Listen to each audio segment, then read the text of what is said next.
Hello and welcome to Just the Job Gold. This is the programme where we showcase employment, leisure and volunteer activities for seniors. Now then, in today's programme we're going to head down to New Plymouth and meet up with ex-weatherman Jim Hickey. And Jim, when he retired from the weather, he turned his passion for coffee into a thriving business. Got that? Good. Jim Hickey was a fixture on our TV screens for years, presenting the nightly weather forecasts and bringing his own unique presentation style to many popular series, including Jim's Car Show, a travel documentary series called A Flying Visit, an internationally released documentary called The Real Middle Earth that looked behind the scenes at the making of Lord of the Rings, and How's the Weather Jim, a programme that explained the complexities of New Zealand's weather.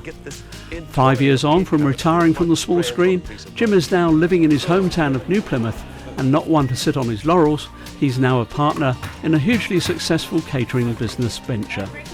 Got that? Good.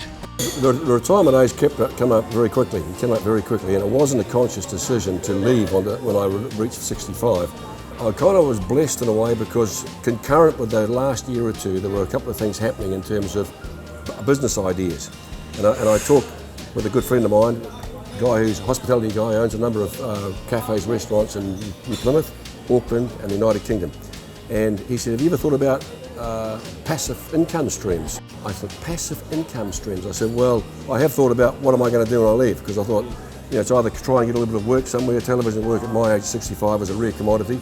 I happened to say to him one day when I came home, why can you never get a decent coffee at an airport? He said, well, come up with an idea, because New Plymouth Airport lease is coming up, for tender. So I thought, what am I going to do? Well, I'm a pilot, of course. I like aeroplanes. And I thought, well, aeroplanes are very closely associated with airports.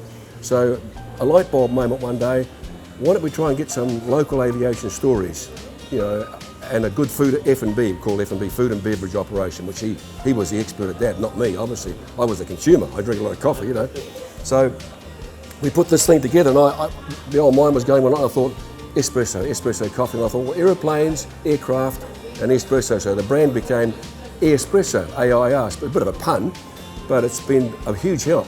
So I went back to him and he said, that's great. So we went and saw the local mayor.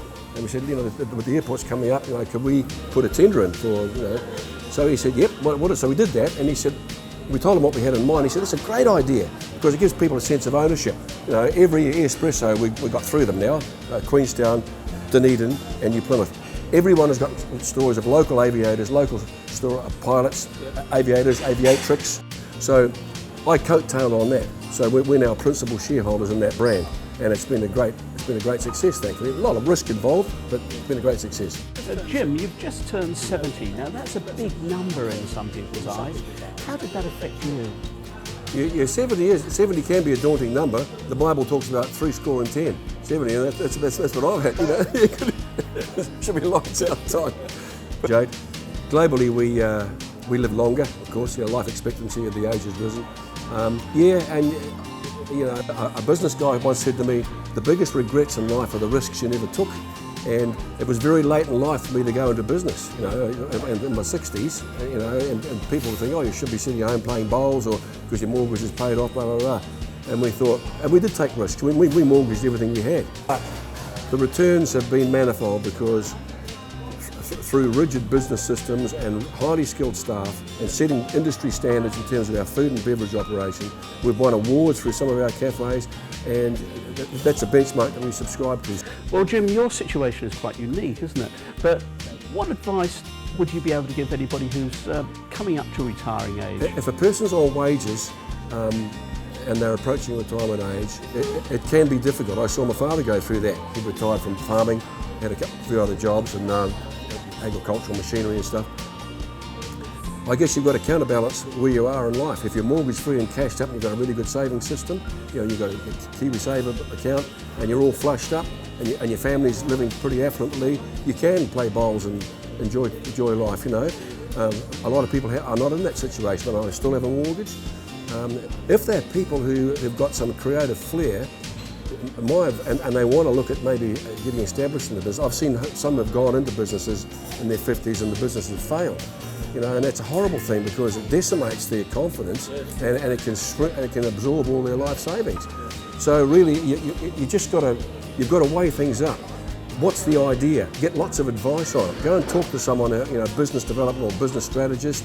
Talk to probably accountants are the worst person to talk to because they tend to negate things because they err on the side of caution, They always do, yeah, which is a good thing, not necessarily a bad thing.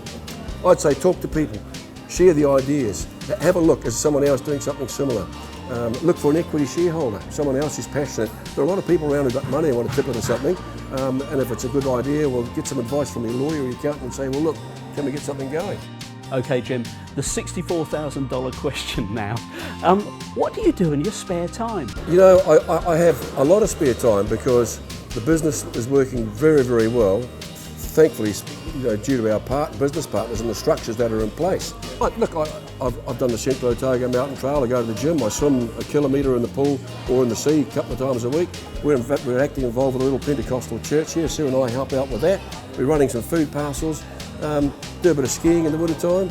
Got a few creeks and groans, but when you're motivated, the adrenaline keeps you going. It's the knees, isn't it? They go, the knees, the lower back sometimes, the eyesight, groping around in the right place.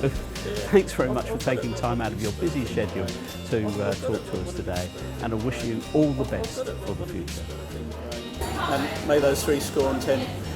Yeah, become 4 square plus, like the corner store, 4 square.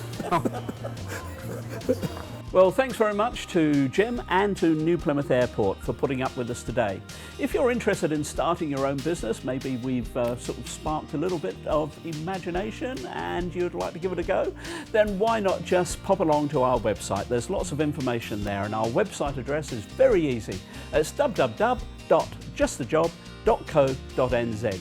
Just follow the links to Just the Job Gold and you'll find all the information you'll need. Got that? Good. Thanks very much. We'll see you again next time with another inspirational story.